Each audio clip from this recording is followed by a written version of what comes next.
ओढणीने गळा आवळून पत्नीने केला पतीचा खून. विजापूर जिल्ह्यातील घटना. चारित्र्यावर संशय घेतल्याने कृत्य. चारित्र्यावर वारंवार संशय घेत असलेल्या पतीचा पत्नीने ओढणीने गळा आवळून खून केल्याची घटना विजापूर जिल्ह्याच्या बबलेश्वर तालुक्यात घडली आहे. संकप्पा विठ्ठल कुरबर, वय वर्ष 32 असं मृत पतीचं नाव आहे.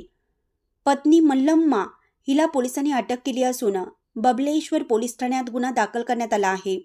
याबाबत पोलिसातून मिळालेली अधिक माहिती अशी की मूळचा संगापूर येथील संकप्पा याचा विवाह 4 वर्षापूर्वी ममदापूर येथील मल्लम्मा हिच्याशी झाला होता. दाम्पत्याला एक मुलगी आहे. मात्र काही वर्षापूर्वी पतीसोबत भांडण झाल्याने मल्लम्मा माहेरी निघून गेली होती.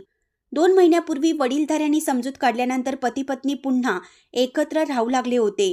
संकप्पा नातेवाईकांच्या हळखणी शेताजवळील शेतात शेड उभारून पत्नी व मुलीसह वास्तव्यास होता. मात्र काही दिवसापासून पती पत्नीमध्ये पुन्हा वाद सुरू झाले होते.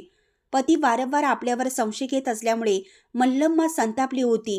यातून सोमवारी रात्री पती झोपेत असताना तिने ओढणीने पतीचा गळा आवळून खून केला.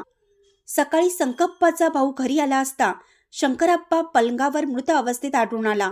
त्याने चौकशी केली असता वडिलांचा खून आईनेच केला असं संकप्पाची मुलगी आरती हिने सांगितलं. या घटनेमुळे गावात एकच खळबळ उडाली आहे.